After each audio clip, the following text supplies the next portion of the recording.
እባቦች እግር የሌላቸው ተሳቢ እንስሳ ናቸው። አሰላሙ አሌይኩም ወራህመቱላሂ ወበረካቱሁ።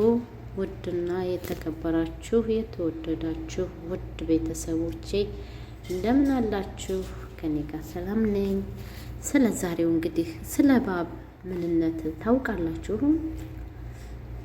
እስኪ ካነብ ካገኘሁት ውስጥ እባቦች እግር የሌላቸው ተሳቢ እንስሳት ሲሆኑ በዓለም ዙሪያ ባሉ የተለያዩ መኖሪያዎች ውስጥ ይገኛሉ።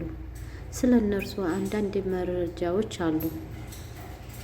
ባህሪያት: እባቦች ረጅምና ቀጠን ያሉ አካላት አላቸው። አብዛኞቹ እባቦች ሚዛን በተሸፈነ ደረቅ ቆዳ ተሸፍነዋል።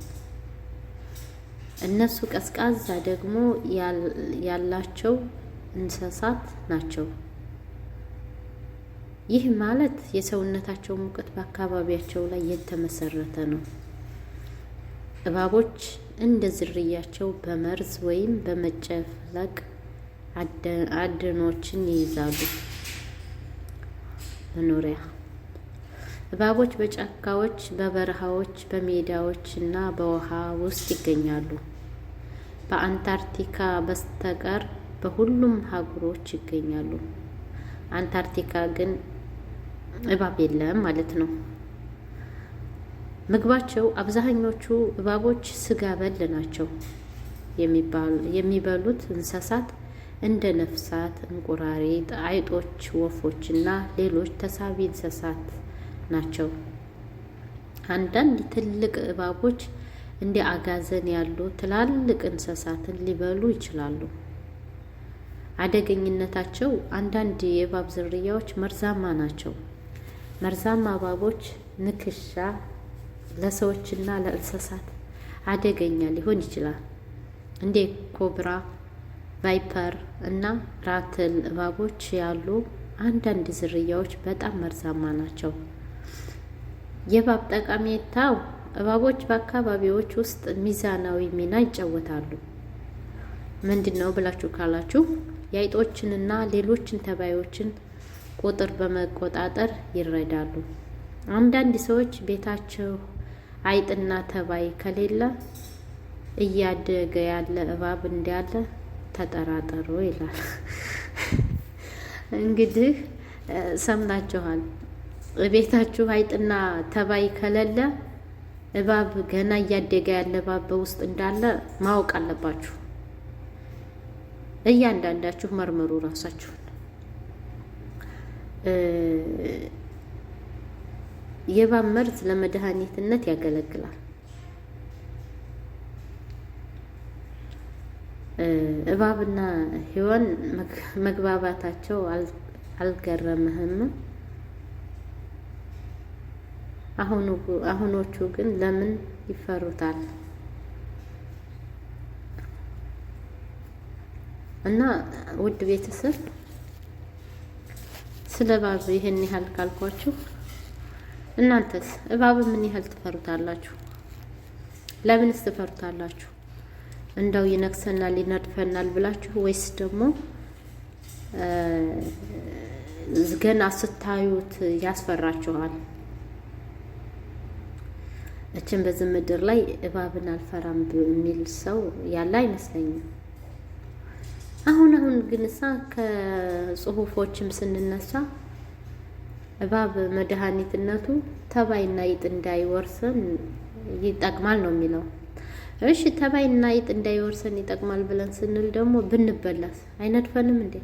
እነሱን ከጨረሰ በኋላ ማንን ነው የሚጨርሰው ነው? እና አይጥና ሌላ ተባይ ቤታችሁ የሌለ ሰዎች ገና ጎጆውን የቀለሰ እባብ እንዳለ አትጠራጠሩ። እኔ አይደለሁም እንግዲህ ያለው ብሏል ማለት ነው። የምትፈሩም ካላችሁ እና አብዛኛውን ጊዜ እባብ አደገኝነቱም ጥቅምም እንዳለው ተነገረን ማለት ነው። እኛ የምናውቀው ግን የእባብ አደገኝነት መናደፉ ማስፈራቱን ነው እንጂ ጥቅም አለው ብለን አናስብም ነበር። አሁን ላይ ግን ከመረጃ እንደምናየው ከሆነ ጥቅም አለው እያለን ነው። እና እባብ በህይወት እያለ ጉንዳንን ይበላል አይደለም ሲባል እንሰማለን። እባብ ደግሞ ሲመጡ ጉንዳሎች ናቸው የሚበሉት። አስባችሁታል? ጊዜ በማንኛውም ሰዓት ይለወጣል። በህይወታችን የማንንም ዋጋ አናሳንስ። ምናልባት ኃይለኛ ልንሆን እንችላለን። ነገር ግን ጊዜ በዛ ላይ ያመለጠ ኃያል ነው። አንድ ዛፍ 100,000 ክብሪቶችን ሲሰራ አንድ ክብሪት ግን 100,000 ዛፎችን ታቃጥላለች። አንድ መጥፎ ስራ ጥሩ ድርጊቶችን ታጠፋለች። ዋናው ነገር ሰዎችን የምታከብር አስተሳሰቧ ሚዛናዊ ሆና ሁልጊዜ ጥሩ አመለካከት ያለን እንሆን ነው።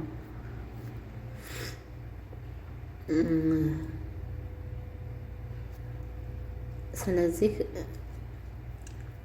ሁላችንም ስለ እባብ ይህን ያህል ከተረዳን የአንዳንድ ሰዎች ባህሪ ከነዚህ እባብ ጋር ይመሳሰላሉ እና እባብ ብዙ ፍጥረታት ያላቸው ነገሮች የሉትም። ለምሳሌ ጆሮ የለውም፣ እግር የለውም፣ እጅ የለውም፣ አይኑን የሚከላከልለት የአይን ቆብና ሽፋሽፍት የለውም፣ ሴተኛ አይኑ አይከደንም፣ ወዳጅ እንስሳ የለውም፣ ክንፍ የለውም፣ ፀጉር ወይም ላባ የለውም። ነገር ግን ጆሮ ባይኖረውም ምላሱንና አይኑን በመጠቀም ጆሮ ካላቸው እንስሳቶች በላይ አካባቢውን ይረዳል። እግር ባይኖረውም እግር ካላቸው በላይ ይሄዳል። እጅ ባይኖረውም እጅ ካላቸው በላይ አድኖ ይይዛል። ዛፍና ተራራ ይወጣል። እንደ ወፍ ክንፍ ባይኖረውም በአየር ላይ ከዛፍ ዛፍ ይወረወራል። እንደ እንስሳት ክንፍ ባይኖረውም በውሃ ውስጥ ይዋኛል። እንደ ሌላው እንስሳ ዝናብና ፀሐይ የሚከላከልለት ፀጉርና ላባ ባይኖረውም ከሌላው እንስሳ በተሻለ ዝናብና ፀሐይ ይቋቋማል። ወዳጅ እንስሳት ባይኖረውም ከሚፈራቸው ይልቅ የሚፈሩት ይበዛሉ። እንደ እባብ ልባሞች ሁኑ ሲለን ምን ማለቱ ነው ካልን እጅም እግርም ጆሮም ደጋፊም ወዳጅም ልብስም ወዘተ ባይኖራቸውም እንኳን የሌላችሁን እየቆጠራችሁ ተስፋ ከመቁረጥ ይልቅ ከነዚህ ነገሮች እንደሌሉት እንደ እባብ ባላችሁ ነገር ትጠቀማላችሁ እንደማለት ነው። ውድ ቤተሰብ እንግዲህ ስለ እባብ ይሄን ያህል ካልኳችሁ የምትፈሩም እንግዲህ ጠንቀቅ በሉ እሺ። እባብ መድኃኒትም ነው አደገኛም ነው። ስለዚህ ስለ እባብ ብዙ የማታውቁትን ነገር ባጭሩ ቀንጨብ አድርጌላችኋለሁ። ሌላው ደግሞ ከእባብ በላይ እንደ እባብ ሆነው የሚናደፉ የሰው ልጅ አሉ። ለምሳሌ ባላዩት ነገር አየን ብለው ሰዎችን ሲዞልሙ፣ ከብትር ይልቅ በምላሳቸው የሚናገሩት ሰውን የሚነድፉት ነገር ከእባብ በላይ አደገኛ መርዛማ ማለት የሰው ምላስ ነው። እባብ የፈለገውን ያህል ቢሆን ይጠነቀቃል። የሚነድፈውንም አነጣጥሮ አይቶ ነው። የሰው ልጅ ግን ህሊናን ይጎዳል። በምላሱ ብዙ ሰውን ይነድፋል። ሳያይ አየሁ ይላል፣ ያላየውን ይመሰክራል። ያልበላውን ሲያክ ነው የምናገኘውና የሰው ልጅ ብዙ ነገሮች ላይ ይሳተፋል። ስለዚህ እባብ ጥቅምም አለው ጉዳትም አለው። የሰውም ልጅ ደግሞ ጥቅምም አለው ጉዳትም አለው። ጥቅሙ በሞት በሰርግ በደስታና በሀዘን አንድ ላይ ሲገኝ ሲገዳደፍ ነው። ጉዳቱ ደግሞ ከጎን ሆኖ ሲወጋህ ነው። ስለዚህ ወዳጅ ሆይ የሚመጣውን ነገር ሰውንም እንደ እባብ ተናዳፊ ነው ብለህ በልብህ ውስጥ ያዘው። ወዳጅ ነው ስትለው ጠላት ሆኖ ታገኘዋለህ። ጠላቴ ነው ያልከው ደግሞ ወዳጅ ሆኖ ታገኘዋለህ። በዚህ አጋጣሚ የሰው ልጅ የማይጨበጥ ውሃ ማለት ነው። ውሃን አሁን አጨብጡት ነው። የሰውም ልጅ እንደዛ ነው። ስለዚህ አላህ ከእንዲህ አይነት ነገር ይጠብቀን። ሁላችንም ጥሩ ልብ ቀና ልብ ይኖረን፣ መርዛማ ምላስ አይኖረን። ለሰዎች መጥፎ ቢያስቡብንም ጥሩ በማሰብ እስከ ያላችንን ጊዜ በአግባቡ እንጠቀም።